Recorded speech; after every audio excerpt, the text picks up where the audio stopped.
Well,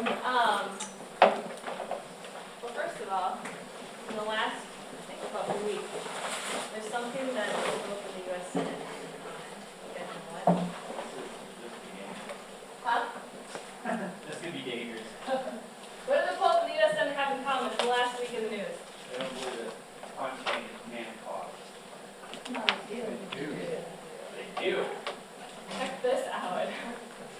So, I get excited about the polls. I'll be honest, I don't. Again, our U.S. Senate finally voted that climate change is real. Wow. Yeah. Their vote. One person voted against it. Senator from Mississippi, I believe. But yes, okay, Mr. U.S. way to catch up with the rest of the world. Okay, so just a little bit of fun news for you guys.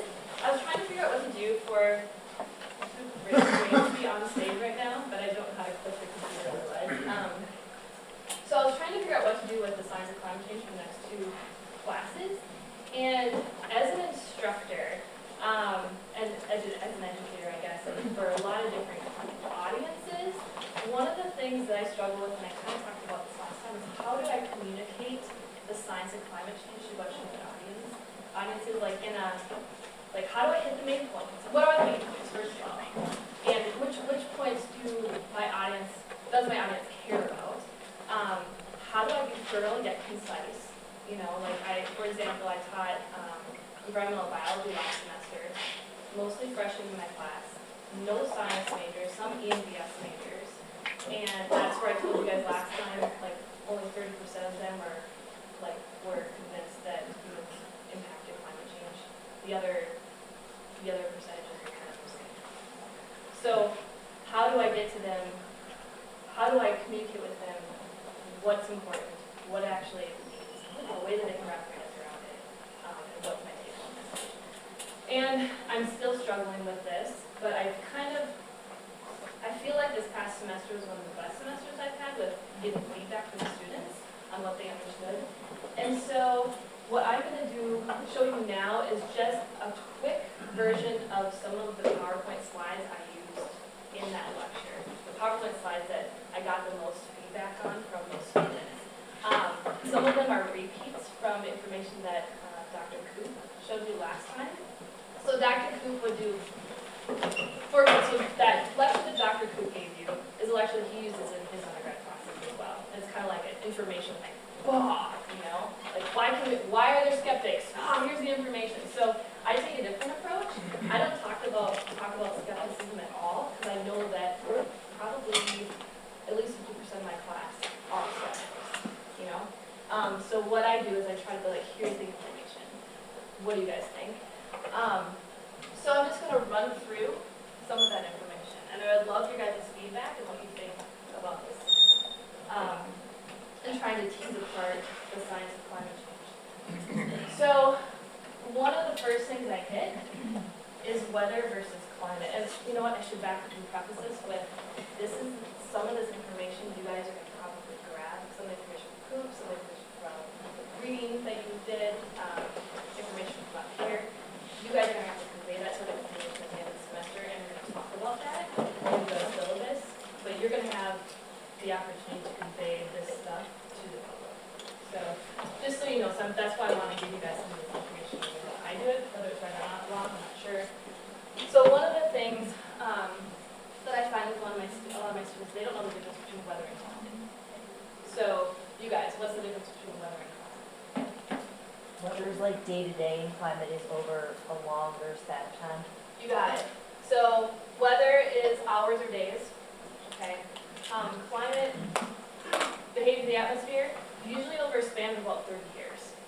Okay, so, and I talk to my students about, all right, well, what does the media talk about when they're talking about climate change and weather? They're always doing this with those two things, so they're very different.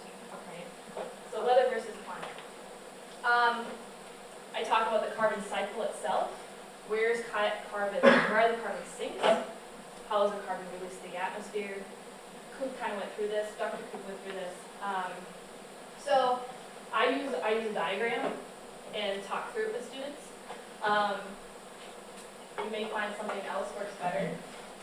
I find mostly that students know the word fossil fuel, but they haven't actually made the connection that those are actually animals that have decayed over time, mostly deposited in the oceans, things like that. So that's one thing that I found.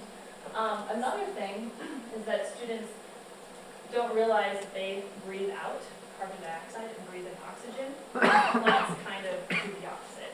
So I talk about that, and then and I'll show you the Keeling curve, which Dr. showed you last time. We go through the plant cycle, the breathing in, the breathing out on that side. So just another example. Also, this PowerPoint will be online for you, and in this PowerPoint are a lot of different, we'll call them tools. And so one of the things I found with doing climate change communication is that I cannot communicate all of it. And so what I want to do is empower my students to know where they can find good information if they have questions. And so I try to have links or videos and things like that, and you guys can access this stuff too to get more information. So there's a video on here about what the Keeling curve actually is, but Coop went through that. And then I also like to, all right, so what's going on right now? So you can actually get online and see what the carbon is in the atmosphere at this very moment. Right now, well, let's see, January 21st, I lied, 2 days ago. January 21st, in Mauna Loa, it was at 399.5 parts per million. Okay, so we're reaching about 400. We know that. One of the cool things about this is that you can go back in time. So we'll do 2 years. You can actually see the Keeling curve, right? So the actual data. And then what you'll recognize too is, going back, the full record. There it is. And so when you have a chance to speak to the general public, maybe something like this where they can interact with the internet, things that are happening right now at the moment, and what that means in the bigger scheme. So that is the Keeling curve. And the Keeling curve video is about Dr. Keeling and Mauna Loa, and that it's actually interesting video because it talks about how he thought this variation was like an error in the data, but it kept happening over time and over time and over time. It's really neat to kind of follow that story. Okay. This I think is probably one of the most influential things that I found for students is talking about, you guys know the greenhouse effect, so I usually go through what the greenhouse effect is, and yes, we need to survive. Okay, so there's no conflict there. But then talking about greenhouse gases, we always talk about carbon dioxide, right? Carbon, carbon, carbon, but it's more than just carbon. And there's 3 factors that basically dictate the greenhouse effect in climate change with these greenhouse gases. And so trying to make it simple. So I usually use how strong, it's well, how much, how long, how strong. So make them repeat it. All right, what is it? How much, how long, how strong? Okay, so each of the greenhouse gases has a different sort of characteristic in each of those categories, how much, how long, how strong. And for example, carbon dioxide, we talk about a lot because it's the most abundant greenhouse gas out there. But we have methane and nitrous oxide are the next 2 most common. And the way that they act in the atmosphere is very different. So this is like the how much. All right. So yes, there's lots of carbon dioxide. We focus on that a lot, but there's also others. How long? How long do they actually stay in the atmosphere? And for something like this, carbon dioxide is in the atmosphere for 100 years. Nitrous oxide, 114. Methane, actually 12. Water, I think, is only 1 or 2 days. So there's a how long component to it. And then I stop here and ask, okay, well, what does this actually mean? What happens with the carbon dioxide that we're putting in the atmosphere right now? Oh, okay. And actually this semester one goes, well, shit, that's it. That's going to be in there for over 100 years. I'm like, exactly. So what's in the atmosphere now is from when? Okay, a long time ago. So that actually starts a conversation like, all right, even if we cut stuff right now, that's where mitigation adaptation comes into play. Adaptation, because this stuff is out there, it's going to be there for a long period of time. So start thinking broad time scales. So that's the how long, and then the how strong is its warming potential. Dr. Coop talked about this, like large molecules have large warming potentials. So we compare it to carbon dioxide. Methane has a warming potential of 25. Nitrous oxide, look at that. So these things work differently in the atmosphere. And this mostly comes from agriculture right now, and that's why, I forget if Dr. Atwell talked about this or not, but when the climate bill came through during the first Obama term, there was, like, when Obama first got elected, there were two major things that were going to go. It was going to be healthcare and then climate. And healthcare went. Climate was just like right away smashed. It wasn't necessarily the fossil fuel industry, it was big A. So it's interesting, right? Nitrous oxide. So that's the how strong. How much, how long, how strong. Does that make sense? Yeah. Is this based off like concentration of each? Or is it like per molecule? Signals go hand in hand. I'm not sure how to answer. Like, the concentration is how many molecules are in. Am I answering that right? Yeah. Yeah, and that information you can actually get from the EPA website.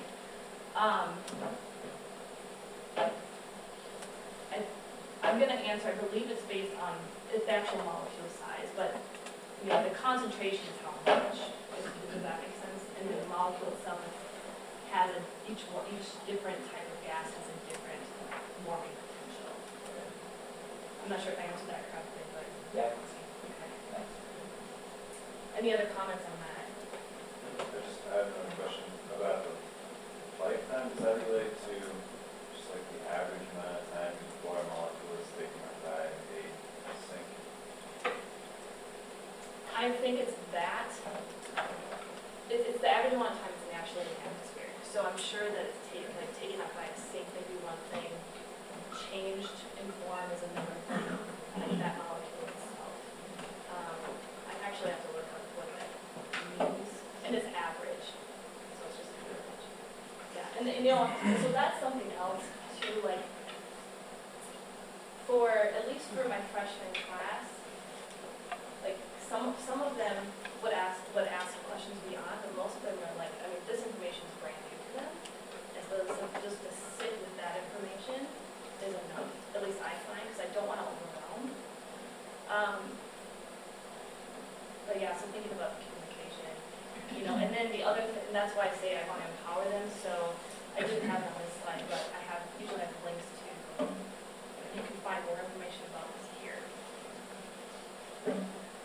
I have a question real fast. Do you find with those younger classes that they do search out the links Some of them do. and empower themselves? Yeah, say that again. And possibly empower themselves? So yeah, possibly. Some of them do, and some of them I'm sure could care less. But I feel like once they've been exposed to it, they can in the future. Yeah. So I mean, I've had some students like send me an email. Hey, can you remind me where you found that, or where can I find that?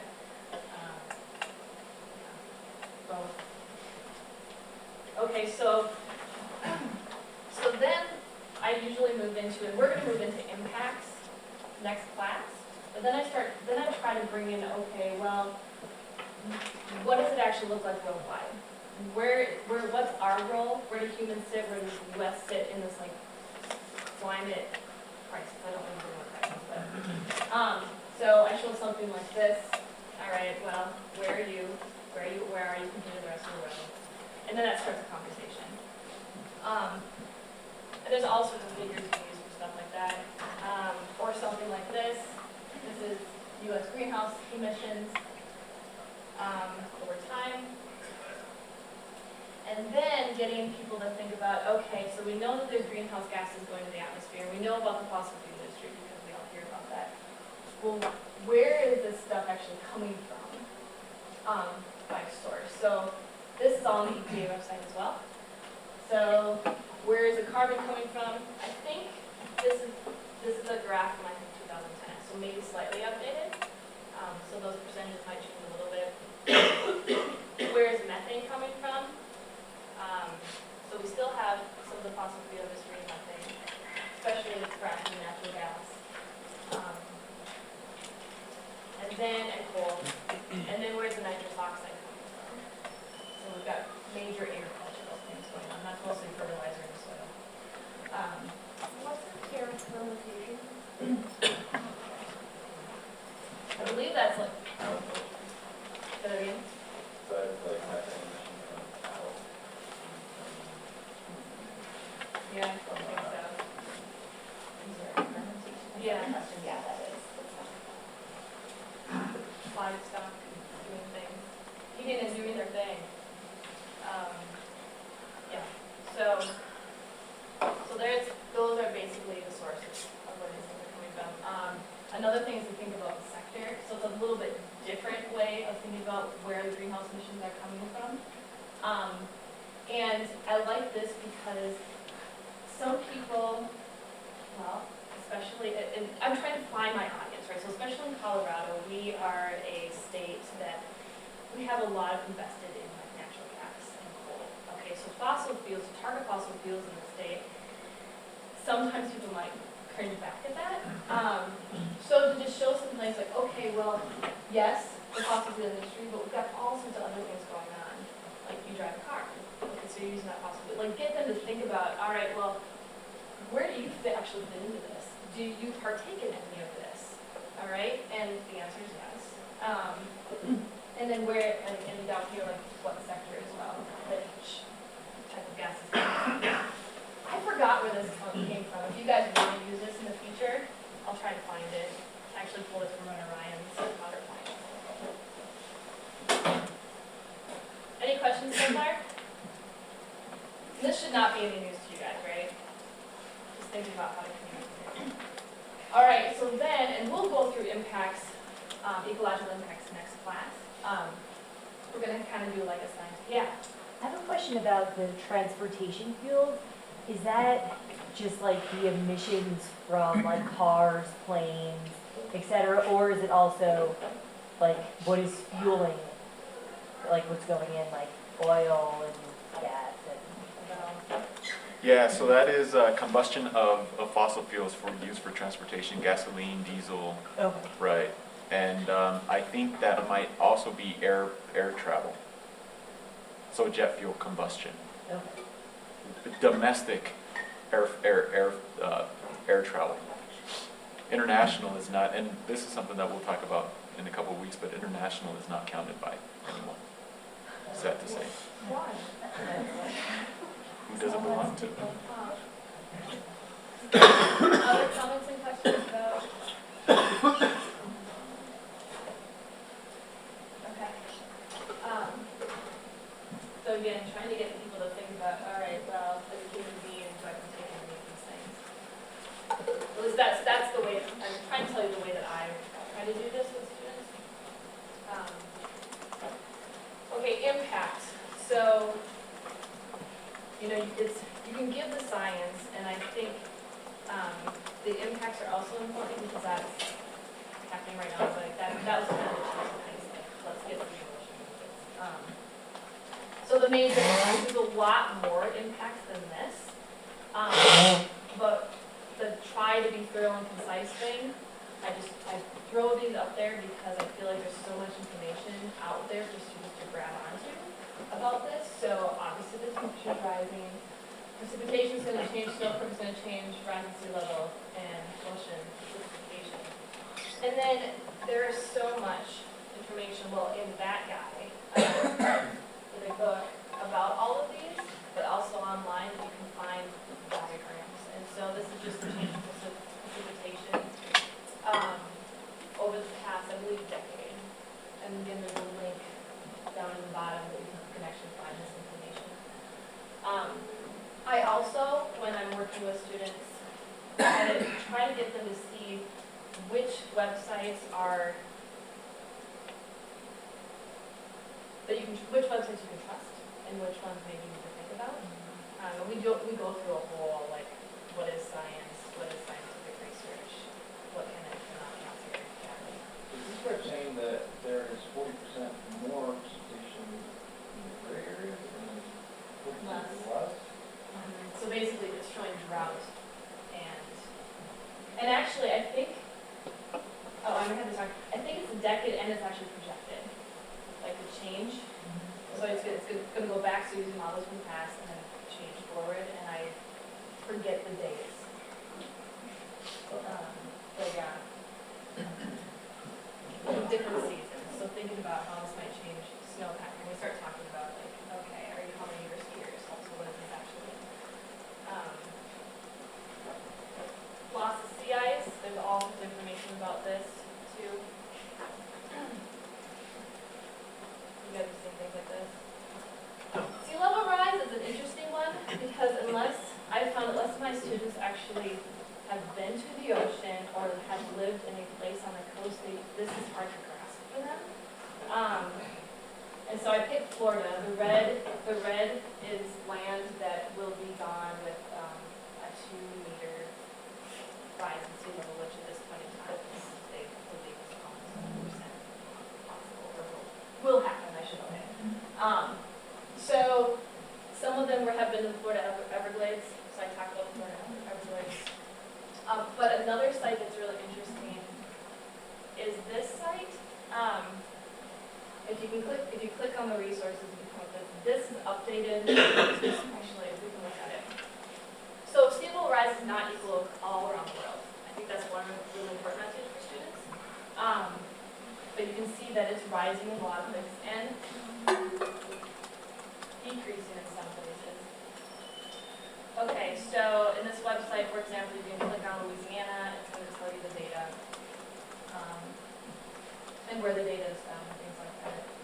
So average millimeters per year, and so on. So I like that because I can interact with it. You said that's a projection, or that's a... This is the trend. So it must be what's trending right now from whatever models we're using. Where did you find this? Or where can we find it? This is a NOAA website. So, and then if you click on the resources, so this PowerPoint will be online. If you click on resources down below, you can pull this up. And I like this too because I actually had some students from the Louisiana, Georgia, Alabama area, and there's a lot of oil drilling offshore there, which is causing a lot of land. The dredging and the hiking is causing actually land to sink, and so that's why Louisiana is losing so much land. And I didn't bring it up, but it's a cool map, not so cool map, of all of the towns in Louisiana that no longer exist because of the water. Right now, it's fascinating and scary. So, yeah. And then there's like a positive feedback aspect to that too, right? As you remove those mangroves, they're not much resilient to that sea level rise, would you say? Feedbacks, yeah. I didn't bring up feedbacks, but yeah, absolutely. So, yeah, and there's actually the biggest lawsuit, environmental oil lawsuit, just happened last year, basically suing all the oil companies who lost the Louisiana coastline. Yeah, because you dredge them, mangroves go down, the water comes in, basically breaks up more land, and then that's your buffer against. The suing was because of the land loss and the buffer against the coastal and sea level rise. Yeah. Why would the sea level be dropping in Alaska and Canada? That I don't know. It's isostatic ground, and it's kind of long-term geographic patterns where the land is actually has been rising for a while. And so it's a balance between the land rising and the sea level. I'm sorry, what is it? The sea level's rising too, but not as much as the land is, and so that's the reason. That's crazy. Yeah, it is kind of crazy. That's kind of happening in the East Coast a little bit too. It's I don't know if this graph would show it, but that was There's maybe some not. up in here. Maybe the isostatic rebound something I've heard about where, because during the last ice age there was massive glacier like as far south as Washington DC, and now after the glacier melted, when it was there was so much pressure on the land that it actually caused it to like sink down the earth a little bit, and so then it's not having that pressure. I bet that's for this too. So I know the Great Lakes are actually rising, and that was one of the larger, yeah.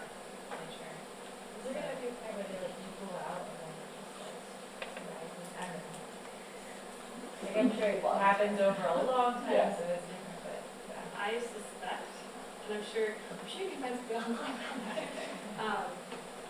Yeah. So it's interesting, and so you can, I mean, if you're interested, here we go, around the world. So sea level trends. And then like I would tell these students, all right, so would you trust NOAA? And I had this conversation about the science and scientists and things like that. And at this point, I would hope they say, yeah, this is a site that they could go to and you know, and ask questions, but this would be a reliable site for sea level rise right now. And trends. Awesome. Okay. And then ocean acidification. This I usually talk about, you know, what are most of the sea creatures made out of, what coral reefs, and what does that mean, and what happens when you acidify places where these animals need like calcium carbonate to build their homes. So on. So that I don't know. Actually, this picture isn't that great, but you get the idea. So you can do these sort of things.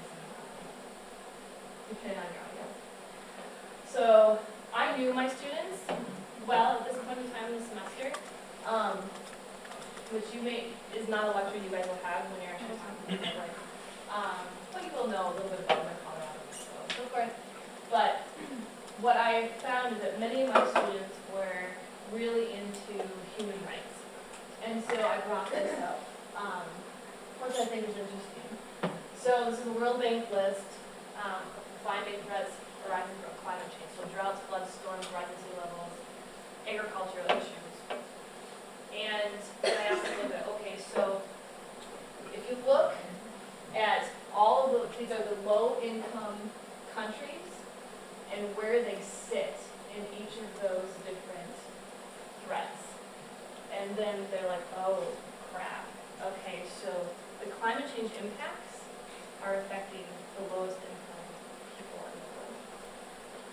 And so like I knew that some of my students would grab onto this, and sure enough. And we had a really good discussion about it.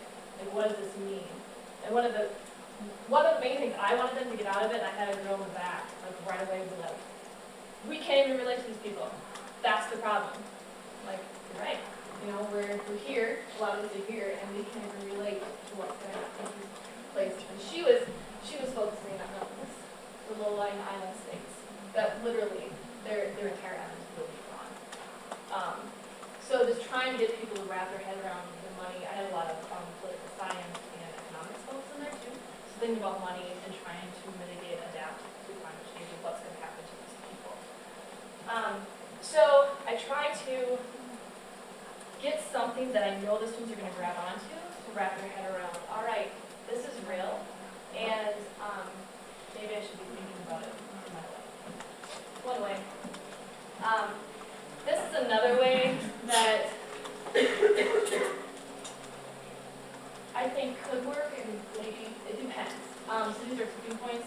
Basically, maybe this is part of the boundaries, the planetary boundaries. These are the points where if we reach this point, we're not going back. And so there's going to be some major collapse of some sort. I don't know what's going to look like, not really. So these are pretty well studied, like these tipping points. So 450 parts per billion, melting of sea ice, acidification, the massive release of methane because of how much, how long, how strong, right? Antarctic, and the Amazon rainforest. And at this point, I bring up, okay, why does the Amazon rainforest matter? Okay, that's the breathing and the carbon dioxide. And actually, this I think is a little bit outdated because we're finding now the boreal forests and the temperate rainforests are a major part of this as well. And we're logging the boreal like crazy. So anywhere that there's that carbon sink. So those are tipping points. Any questions about that sort of options, basically, of how to communicate what's actually happening out there? You try to avoid like going into the feedback talk or at this point, you're trying to describe that processes, or do you find that too complicated?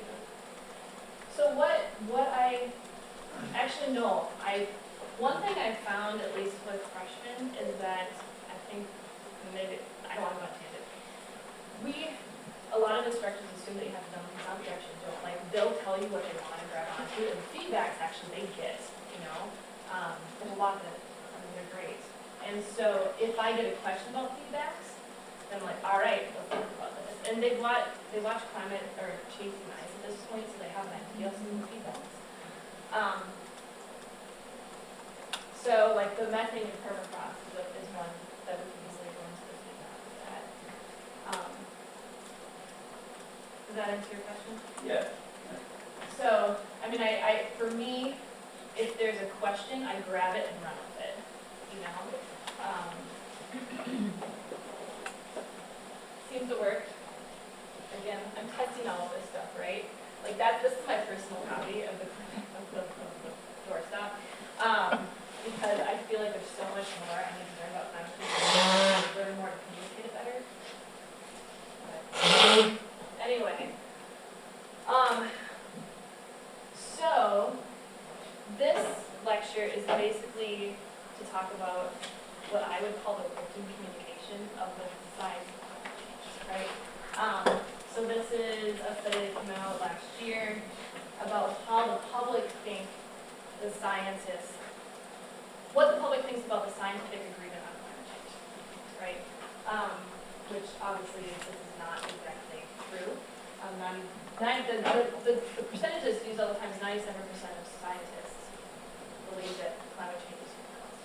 There's always variability, so that 3% or some percent will probably always be out there. But as you can see, the public doesn't understand that, all right? So there's some sort of rift there.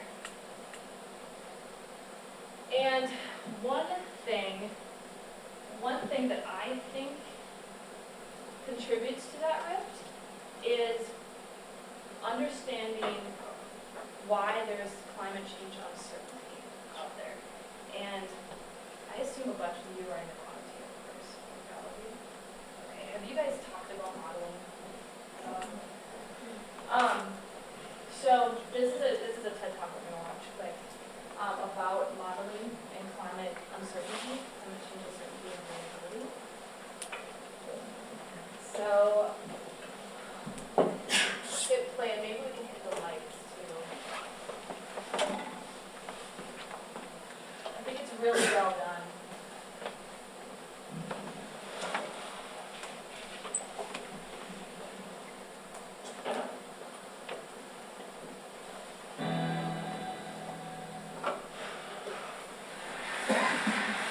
Volume okay?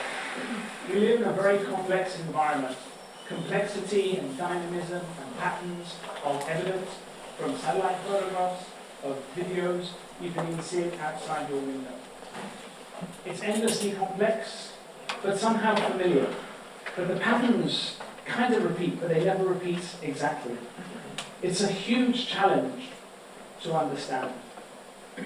The patterns that you see are there at all of the different scales. You can't chop it into one little bit and say, oh, well, let me just make a smaller climate. I can't use the normal products of reductionism to get a smaller and smaller thing that I can study in a laboratory and say, oh, that's something I now understand. It's the whole or it's nothing. The different scales that give you these kinds of patterns range over an enormous range of magnitude. Roughly 14 orders of magnitude. From the small microscopic particles that seed clouds to the size of the planet itself. From 10 to the minus 6 to 10 to the 8. 14 orders of spatial magnitude. In time, from milliseconds to millennia. Again, around 14 orders of magnitude. What does that mean? Okay, well, if you think about how you can calculate these things, you can take what you can see, okay, I'm going to chop it up into lots of little boxes. And that's the resolved physics, right? And if I think about a weather model, that spans about 5 orders of magnitude, from the planet to a few kilometers. And the time scale from a few minutes to 10 days, maybe a month. We're interested in more than that. We're interested in the climate, that's years, that's millennia, and we need to go to even smaller scales. The stuff that we can't resolve, the sub-scale processes, we need to approximate in some way. That is a huge challenge. Climate models in the 1990s took an even smaller chunk of that, only about 3 orders of magnitude.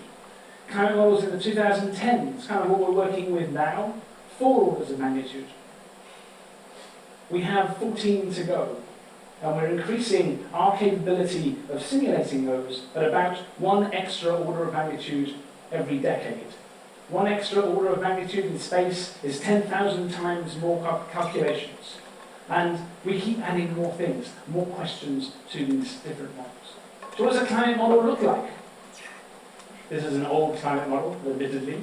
A punch card, a single line of Fortran code. We no longer use punch cards. We do still use Fortran. Newfangled ideas like C really haven't had a big impact on the climate modeling community. But how do we go about doing it? How do we go from that complexity that you saw to a line of code? We do it one piece at a time. It's a picture of sea ice taken flying over the Arctic. We can look at all of the different equations that go into making the ice grow or melt or change shape. We can look at the fluxes, we can look at the rate at which snow turns to ice, and we can code that. We can encapsulate that in code. These models are around 1 million lines of code at this point, and growing by tens of thousands of lines of code every year. So you can look at that piece, but you can look at the other pieces too. What happens when you have clouds? What happens when clouds form, when they dissipate, when they rain out? That's another piece. What happens when we have radiation coming from the sun, going through the atmosphere, being absorbed and reflected? We can code each of those very small pieces as well. There are other pieces. The winds changing the ocean currents. We can talk about the role of vegetation in transporting water from the soils back into the atmosphere. And each of these different elements we can encapsulate and put into a system. Each of those pieces ends up adding to the whole. And you get something like this. You get a beautiful representation of what's going on in the climate system, where each and every one of those emergent patterns that you can see, the swirls in the Southern Ocean, the tropical cyclone in the Gulf of Mexico, and there's 2 more that are going to pop up in the Pacific at any point now. Those rivers of atmospheric water, all of those are emergent properties that come from the interactions of all of those small-scale processes I mentioned. There's no code that says, do a wiggle in the Southern Ocean. There's no code that says, have 2 tropical cyclones that spin around each other. All of those things are emergent properties. This is all very good, this is all great, but what we really want to know is what happens to these emergent properties when we kick the system. When something changes, what happens to those properties? And there's lots of different ways to kick the system. There are wobbles in the Earth's orbit over hundreds of thousands of years that change the climate. There are changes in the solar cycles every 11 years and longer that change the climate. Big volcanoes go off and change the climate. Changes in biomass burning, in smoke, in aerosol particles, all of those things change the climate. The ozone hole changed the climate. Deforestation changes the climate by changing the surface properties and how water is evaporated and moved around in the system. Contrails change the climate by creating clouds where there were none before. And of course, greenhouse gases change the system. Each of these different kicks provides us with a target to evaluate whether we understand something about this system. So we can go to look at what model skill is. Now I use the word skill advisedly. Models are not right or wrong, they're always wrong, they're always approximations. The question you have to ask is whether a model tells you more information than you would have had otherwise. If it does, it's skillful. This is the impact of the ozone hole on sea level pressure, so low pressure, high pressures around the southern oceans, around Antarctica. This is observed data. This is modeled data. there's a good match because we understand the physics that controls the temperatures in the stratosphere and what that does to the winds around the southern oceans. We can look at other examples. The eruption of Mount Pinatubo in 1991 put an enormous amount of aerosols, small particles, into the stratosphere. That changed the radiation balance of the whole planet. There was less energy coming in than there was before. So that cooled the planet. And those red lines and those green lines, those are the differences between what we expected and what actually happened. The models are skillful, not just in the global mean, but also in the regional patterns. I could go through a dozen more examples. The skill associated with solar cycles, changing the ozone in the stratosphere. Skill associated with orbital changes over 6,000 years. We can look at that too, and the models are skillful. The models are skillful in response to the ice sheets 20,000 years ago. The models are skillful when it comes to the 20th century trends over the decades. Models are successful at modeling lake outbursts into the North Atlantic 8,000 years ago, and we can get a good match to the data. Each of these different targets, each of these different evaluations, leads us to add more scope to these models. It leads us to more and more complex situations that we can ask more and more interesting questions, like how does dust from the Sahara, you can see in the orange, interact with tropical cyclones in the Atlantic? How do organic aerosols from biomass burning, which you can see in the red dots, intersect with clouds and rainfall patterns? How do pollution, which you can see in the white wisps of sulfate pollution in Europe, how does that affect the temperatures at the surface and the sunlight that you get at the surface? We can look at this across the world. We can look at the pollution from China. We can look at the impacts of storms on sea salt particles in the atmosphere. We can see the combination of all of these different things happening all at once. And we can ask much more interesting questions. How does air pollution and climate coexist? Can we change things that affect air pollution and climate at the same time? The answer is yes. So this is a history of the 20th century. The first one is the model. The weather is a little bit different to what actually happened. The second one are the observations. And we're going through the 1930s. There's variability. There are things going on. But it's all kind of in the noise. As you get towards the 1970s, things are going to start to change. They're going to start to look more similar. And by the time you get to the 2000s, you're already seeing the patterns of global warming, both in the observations and in the model. We know what happened over the 20th century, right? We know that it's got warmer. We know where it's got warmer.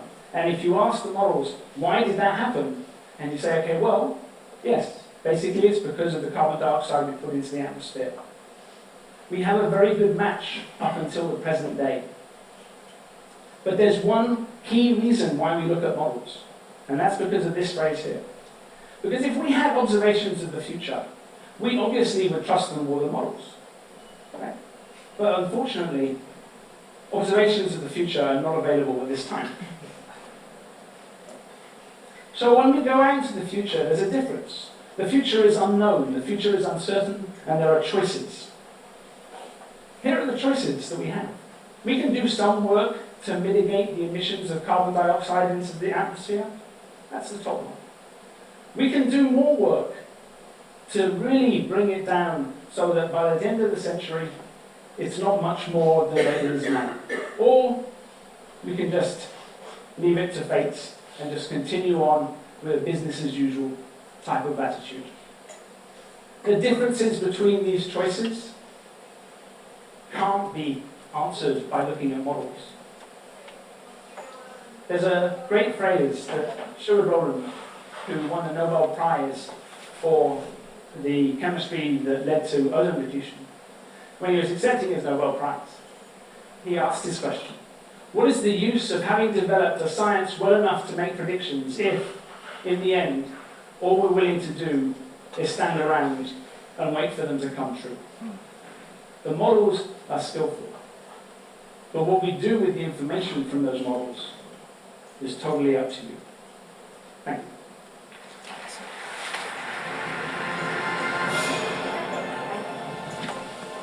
All right, so we thought that was a really good representation of models. And there's a message, which makes it fun for educating. So, question for you, why can't we figure out what's going to happen in the future? I get this question. Why can't scientists do this, or scientists? Tell me. I'm standing at your booth at the fair, what you talking about. Why can't we figure it out? Why can't we know? Such a dynamic system, there's so many different things that we can't predict. Hundreds of different interacting variables precisely. Yeah, there's all sorts of things going in. Why else? It's difficult to predict what human behavior will do to either, like he's just showing at the end, how we'll either mitigate or just continue on a certain path. So you can't really say exactly what's going to happen because you don't know how we collectively might respond to that. Human choice, yeah. Just like natural changes that happen to the earth that we can't really predict. Yeah. There's no historical precedents to look to draw upon, right? Yeah. Our model's real. We all should be like this. No, and you know, in your, a little bit in quantitative class, you guys will go through this, but I mean, models are the best representation of reality that we can come up with, but they are never real. And that's, I think that's really important for communicating this. So first of all, we can do as best as we can, but there will always be variables that we can't measure. There will always be human choice. And it's based on the past. Like, we can't, I love that quote, we unfortunately can't predict the future, or we don't have information on the future at this time. So models are based on the past, and we're trying to predict what's going to happen in a completely uncertain future, which we don't have anything, it's unprecedented, we don't have anything to compare this to. And I think that's really important to grasp, too. That's why there's uncertainty, that's why there's variability, that's why even in the ecological world, we don't know what's going to happen, so we're trying to mitigate and adapt for species, and we'll talk about this, without knowing what's going to happen in the future. I wrote a paper about no analog communities. Basically, there's going to be habitats out there in 100 years that we don't even exist on Earth right now. And how are species going to adapt to those? We have no idea because we're going to know what they're going to look like. I mean, it's a little scary and interesting. So, this is this is monthly global temperature, 1979 to close to the present. Why? Well, tell me what this graph is doing. What's all this stuff? What do the blue lines represent? I don't get it. What is this? Why is there just not one straight line showing me there's an increase?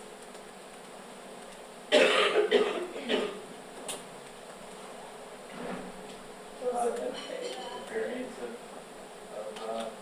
our ability to, I don't know, the variance of the, I'm asking you what the answer is. Yeah, I've been asked this. Is red more like weather patterns, and then the blue lines are more like the trends in climate? So each of these little crosses is a global monthly temperature. Okay? The red line is following that. Okay. So I could say, oh, well, it's seasonal. It needs to be ups and downs. You know? Global though, it's global monthly temperature. All those temperatures taken at like the same spot. I'm not sure, to be honest. I assume so. So are the blue lines a model maybe, and the model is kind of lining up? You're seeing how the model lines up with actual observed temperatures. Exactly. So, and I'm still trying to figure out a good way to explain this. If Corey and Bell want to jump in too. So, trying to explain variability, variance. So, there's so many puzzle pieces coming into this, right? There's so many things, and there's always variability. You guys talked about probability and statistics yet? I love statistics. It's never 100% because of probability.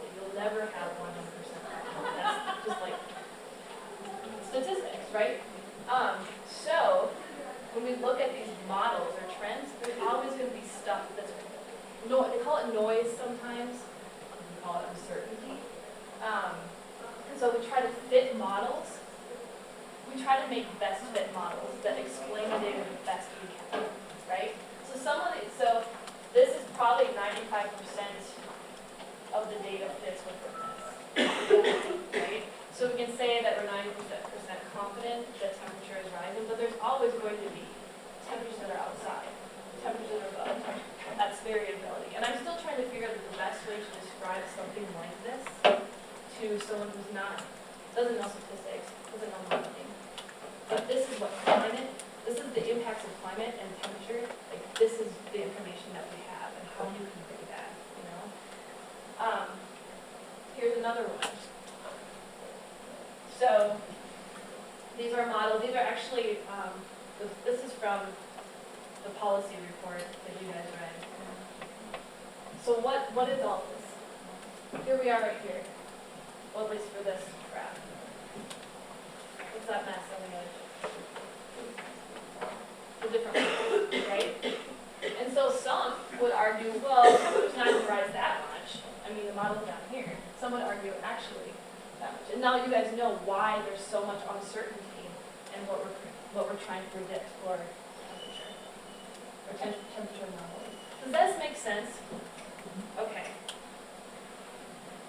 So I find there is a major disjunct between the science of climate change and what people understand about it. And I think this is one of the major things, because we're using models, what models mean, and why they will always be uncertainties we're trying to predict the future with the model. That's never 100% right.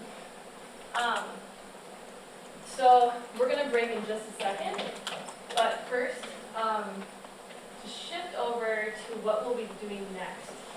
This disjunct between the science and what even our government understands is something that I think is really important. So, well, I showed you at the beginning that now our Senate has, besides one person, okay, well, climate change is real, way to go. This is just a little bit of humor, a little satire. It's not to poke fun at anybody. It's actually, well, it's funny, not to poke fun, however, but I think it gives, in a humorous way, a little bit of sense of some of what we're dealing with our government and trying to get that the science of climate change actually communicated in a way that's understood. All right?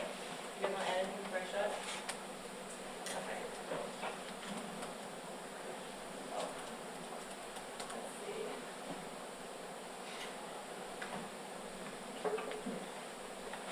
With that size and star power, cable news gave it everything it had. Alison Coppock is in New York. Describe the scene for us earlier. Well, I'm going to go a little bit forward here. As you can tell by the fact that nobody... Oh, Jesus! Not that far! Come on! Kill the feed! Got a giant meteor approaching the parade!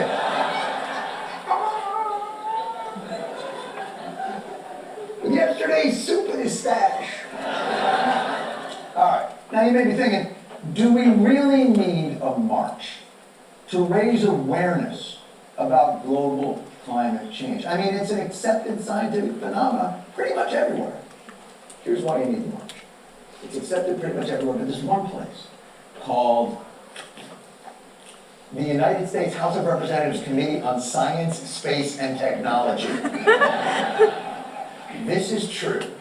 Last week they held a hearing that they apparently recorded in 1971. I guess that's the technology part of the committee name.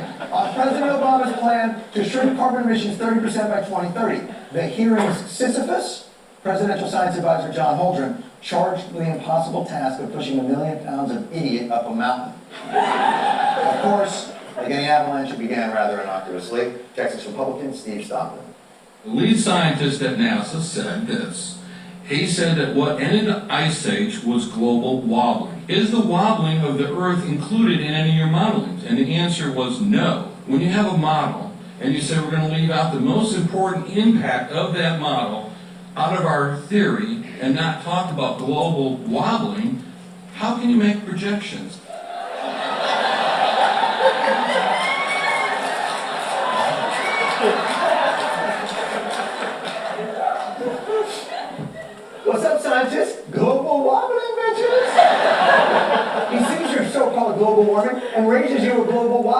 Explain that, Dr. Whitehouse. Global wobbling, which refers to changes in the Earth's tilt and orbit, takes place on characteristic timescales of 22,000 years, 44,000 years, and 100,000 years. It is very slow. Global wobbling is a tiny effect on the timescale of 100 years in which we try to run these models.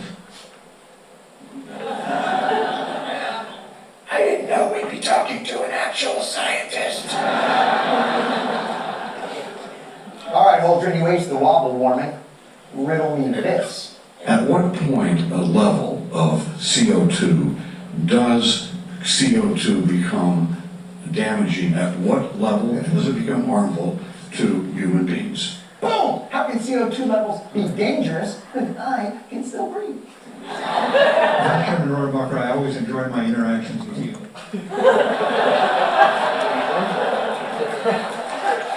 Much in the way one enjoys playing peekaboo with a baby. Perhaps teasing a cat with a laser pointer. I have to say with respect, that's a red herring. We are not interested in carbon dioxide concentrations because of their direct effect on human health. We're interested in them because of their effect on the world's climate. And climate change has effects on human health. Well, then, I mean, why can we still breathe? That's what I'm asking. I mean, you can hear me, right? We're breathing. And it got more amazing as it went. Indiana's Larry Bouchon. It's not about affecting the global temperature and climate change. There's public comments out there that question has been asked and answered saying no. Now, you should look at the scientific literature rather than the public comments.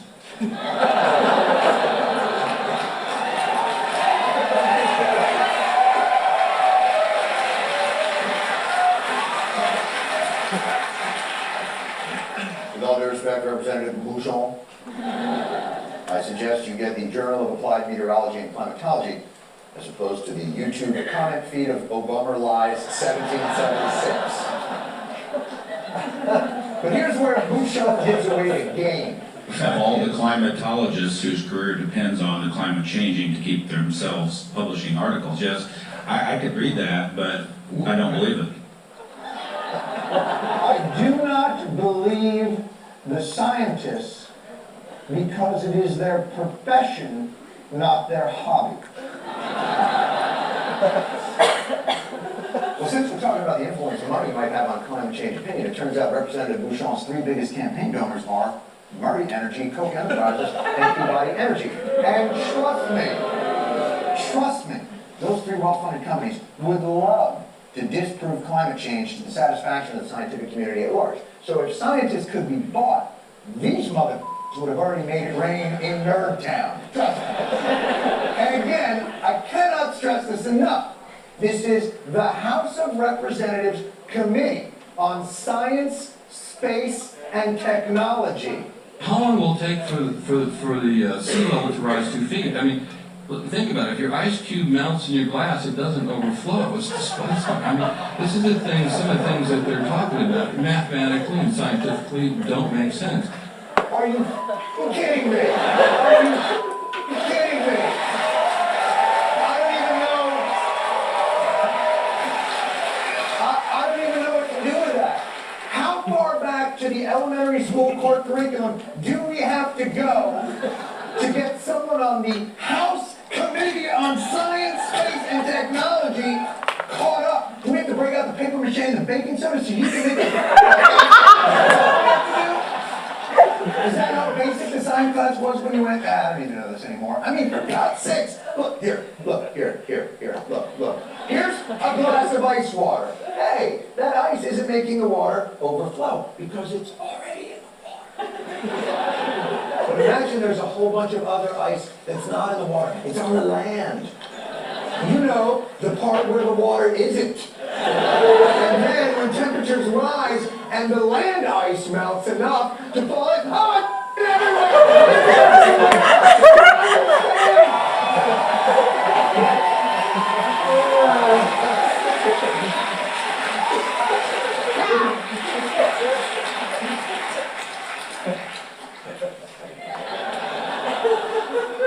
Wait a minute. Global warming giant towels.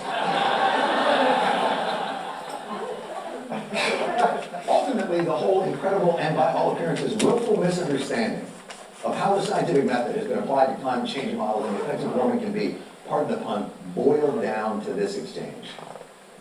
That scare tactics like that, is really appalling to me, to use medical information to scare parents that their children about asthma attacks and scare people saying they're going to have heart attacks. I would argue that we should all, on both sides of this discussion, avoid scare tactics. First of all, there aren't both sides to a discussion. What he's basically saying is it is unfair to talk to us about the scientific or medical consequences of our actions because they're scary. And we really don't feel like doing anything about it anyway. So from now on, why not agree that science and the oil industry both have opinions? Oh, and before you tell your kids to wash their hands after they take, so they don't spread disease, maybe we should also spend an equal amount of time hearing from Big Fecal.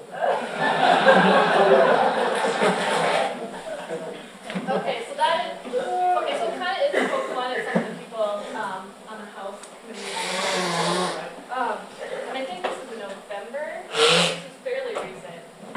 But the point is, there is a major disjunct between what the science of climate change is telling us and what it is, and the understanding of it. And we're going to take a break for...